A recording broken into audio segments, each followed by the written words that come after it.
Dwellers, I'm Colleen, and today I'm going to be sharing with you guys my end of fall book haul. So yeah, let's go ahead and get started. Yeah! So the last couple weeks have been great because there have been a lot of like half-price book sales or used book sales around my town, which has been amazing. So I've gotten most of these books actually from these book sales, or from other places, which I'll say when I get to those books. But it's been really great because I got a lot of these books for like under $2, which is pretty impressive. It's also weird to like say end of fall book haul because at least like where I am right now, like it snowed today for the first time, so it doesn't really feel like the end of fall. It feels more like winter already, so that's fine.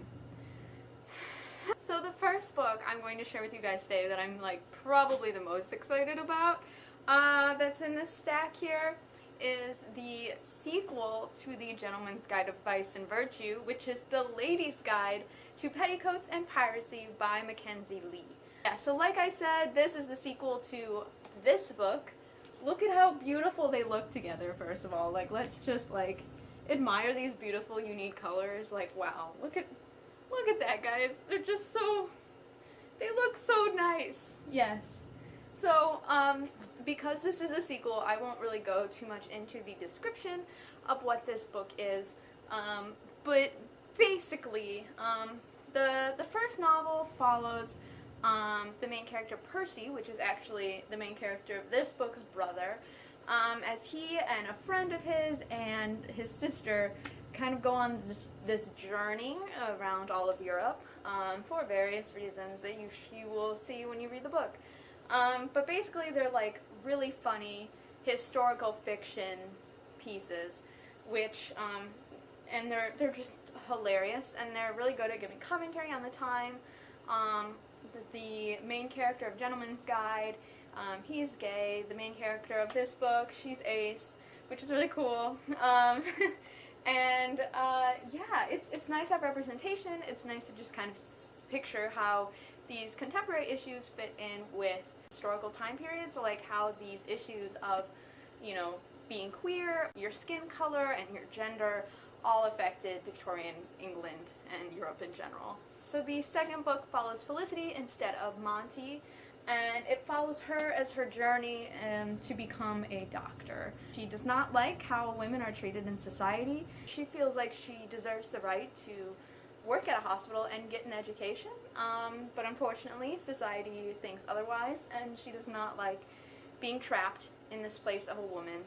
So she goes on adventures and tries to make her dream come true of being a doctor. So yeah, that's kind of all I want to say, because I'm also like, I'm currently like in the middle of this book. Like, yes, actually legitimately in the middle of this book right now. I love it. It's just as funny as the first one, maybe even more funny, just because I relate to her a lot, so a lot of the things she says, I'm just like, oh my god, same. And yeah, so I'm very, very excited about this book, super, super happy about it. They're so good. This series is amazing if you haven't read it yet, highly recommend. The next book I have in here is The Muse of Nightmares by Laini Taylor. This is actually an ARC. The book is out, but I was at this used book sale, right? And this was there. And I got it for 50 cents. Like, I got an ARC of a new release for 50 cents, which just kind of blows my mind. And it's a sequel to, like, to a book that I love so much, that Corey loves so much. So yeah, this was like an awesome, awesome find. This is the sequel to Strange the Dreamer, by Laini Taylor.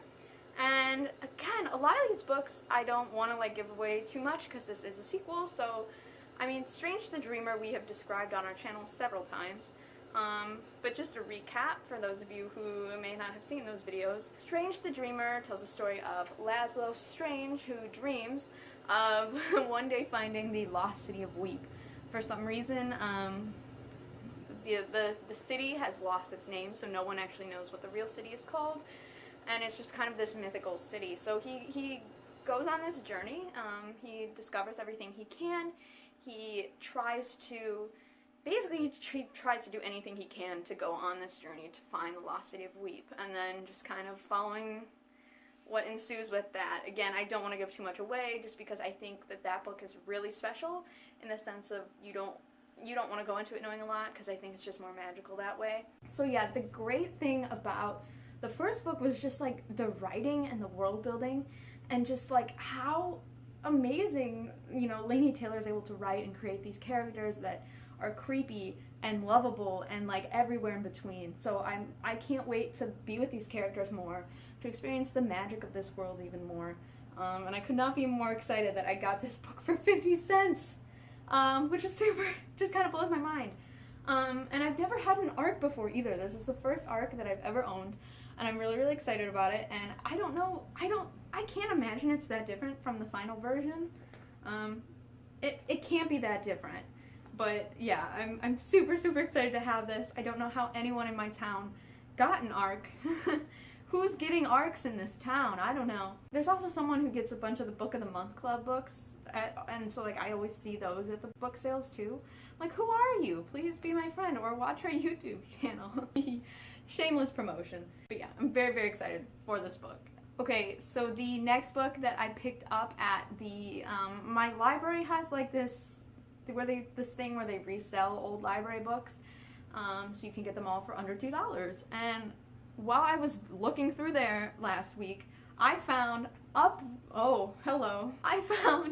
Uprooted by Naomi Novik, which makes me super, super excited because I legitimately almost ordered this book last week, and I got it for $1. So this book is written by the same author as one that I've also talked about on this channel, which is Spinning Silver. They are not related, they're just written by the same author. But they both look really pretty and fairy tale-y, and I like that. But this book is more fantasy based because, for those of you who don't know, like Rumpelstiltskin, I can never say it, Rumpelstiltskin, it's a fairy tale, but it's not your typical like magical, like creature-filled, wizard-filled fairy tale, whereas this is, which is what I really like about it, because those are the tales that are my favorite. So this book follows the main character, Agnieszka?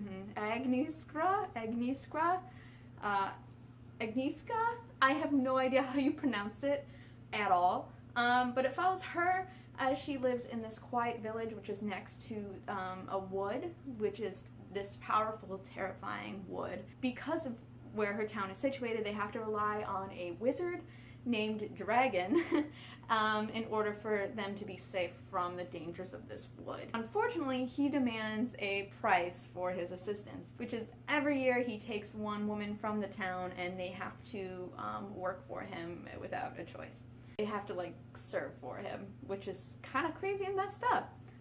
So the next choosing is what they call it, is fastly approaching at the beginning of this book, and the main character thinks that she knows who is going to be chosen. But crazily enough, that is not who Dragon chooses. So who does Dragon choose? The main character? That's kind of my guess, but I don't know. So yeah, I'm very excited to read this book. I love magical fairy tales, and like there's just something about like, the symbolism of the woods and fairy tales is just so compelling to me. So yeah, I'm very, very excited to read this book, and I'm so happy I found it. It's just, so good. Okay, so the next book that I also found at that library sale was The Shadow of the Wind by Carlos Ruiz Zafran. This book has been on my TBR for a long time. I just had not gotten around to purchasing it or checking it out from the library. But I've seen a lot of other booktubers talk about it, and it just sounded like a really, really cool concept, so I was super excited to actually see this in this book sale. So this takes place in Barcelona in 1945, I believe, yes. And the city is recovering from the World War. And so this book dealer's son is going through his father's library. He's mourning the loss of his mom, but he finds this book called The Shadow of the Wind, and I think he enjoys it, and he is so enthralled by this book that he tries to find other books by this author and discovers that every single book by this author has mysteriously disappeared. And not only have they disappeared, but someone has been systematically destroying every book written by this author. and that he might have one of the only books left by this author. He kind of goes into this quest of trying to find out what is happening here. Like, why is someone systematically destroying all of this author's books? What is this author hiding, or what is the person destroying them hiding? So it says on the back that it's an epic story of murder, madness, and doomed love. So I mean, I don't know, that sounds like a good time. I think it's supposed to be kind of this creepy novel, and I'm kind of excited for it. And Stephen King says that it's a gorgeous read, so I'm gonna read it. So the next book I have is a book that I actually won from a Goodreads giveaway. Yes, you heard me right. I actually won a Goodreads giveaway. Someone actually won a Goodreads giveaway. I was starting to, like, honestly lose faith in these giveaways because I never met anyone who's won a book from them, which is kind of crazy. But no, like, I got an email and it was like, you've won a copy of this book and, like, it'll be delivered to you in a month. And I'm like, yes, free books. So yeah, there's hope. Keep entering as many as you can. They're real. They happen. But the book I won from the Goodreads giveaways was The City of Brass, which is like a super anticipated book for me. This book has been out for a little while, but it was really expensive in hardcover, and I didn't want to pay for it, and I also just like didn't get to it. Yeah, so I'm very, very excited for this book. People have been raving about how beautiful it is, and as you know, I love reading fantasy books, and this just seems like the perfect one. So yeah, this follows actually Middle Eastern history and folklore, kind of throwing in their tales, which is cool because I feel like we don't see a lot of books that follow kind of what their folklore is. We see a lot of like Greek retellings and yeah, a bunch of different mythologies, but never really from this area of the world. So I think that's really cool that we're getting that. So basically, I feel like I can't sum it up as well as like the first paragraph of this can. So I'm just going to read the first paragraph on the back and it's going to be fine. It says, on the streets of 18th century Cairo, Nari, I don't know how you pronounce her name, is a con woman of unsurpassed skill. She makes her living swindling Ottoman nobles, hoping to one day earn enough to change her fortunes. But when she accidentally summons Dara, an equally sly, darkly mysterious Jinn warrior, during one of her cons, she learns that even the cleverest of schemes can have deadly consequences. Forced to flee Cairo, Dara and Nari journey together across hot, windswept sands teeming with creatures of fire and rivers where mythical mermaids sleep, past ruins, once magnificent human metropolises, and mountains where the circling birds of prey are more than what they seem, to Divabad, the legendary city of brass. It seems very like mythological and fantasy based, and it just seems like this is going to be full of a magical city with magical creatures and just this beautiful rich world. So yeah, I could not be more excited to read this book. I could not be more excited that I got it for free. And it's just so gorgeous. Like, the outside is gorgeous, but also just like the font that it's in is really nice, and like the chapters are really nice, and yeah, I'm so excited about this book. So the last book that I found at one of these book sales and got for $2 is the brick of the book, The Black Prism by Brent Weeks.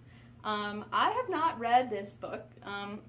Corey has, and a couple of my other friends that I have, and they love it. And it's like a giant, massive book. They were reading it in paperback, and it just looked like a brick. But I'm happy that I have it in hardcover because I can like read it like this and it's fine. One of my friends tried to explain this to me like 2 summers ago, and it was just like such a complicated world because it's of course like a really complicated fantasy novel. And so I don't even know if I can tell you what it's about without reading it. So again, I might kind of just read the inside flap because even on the back there's really nothing. It's just praise for the book. And it just seems like a really complicated magic system that I won't do justice to explain. So I'm just gonna read this part. Gavin, I do remember them saying that the main character's name was Gavin, and that there were a bunch of fantasy names in this, and then the main character's name is Gavin, which is just like funny. It's bringing back memories, guys. Bringing back memories. I'm so behind. I need to read this book. But he is the Prism, the most powerful man in the world. He is the high priest and emperor, a man whose power, wit, and charm are all that preserves a tenuous peace. Yet prisms never last, and Gavin knows exactly how long he has left to live. 5 years to achieve 5 impossible goals. Okay, so we're talking about high stakes. High stakes. But when he discovers he has a son, born in a far kingdom after the war that put him in power, he must decide how much he's willing to pay to protect a secret that could tear his world apart. I still know nothing about this book, but that's okay. I'm trusting their judgment and knowing that I will probably like it. It's just really complicated, I think, and I don't really want to try and explain it and embarrass myself. And also, like, I don't really want to spoil it. I kind of want to go in knowing that he has 5 years. Great. But yeah, I'm very excited about this. So yeah, that brings me to the end of my end of fall book haul. And yeah, I'm really excited about all these books I got, and especially because most of them were under $2. Like, the only one that I actually paid full price for was Ladies Guide. I'm happy about that. So yes. Again, thank you guys so much for watching. If you like this video, be sure to give it a thumbs up and subscribe if you want more bookish content from me and Corey. We post videos every Tuesday and Friday on this channel, so stay tuned if you want more content from us. Again, thank you guys so much for watching, and I'll see you soon with a new video. Bye!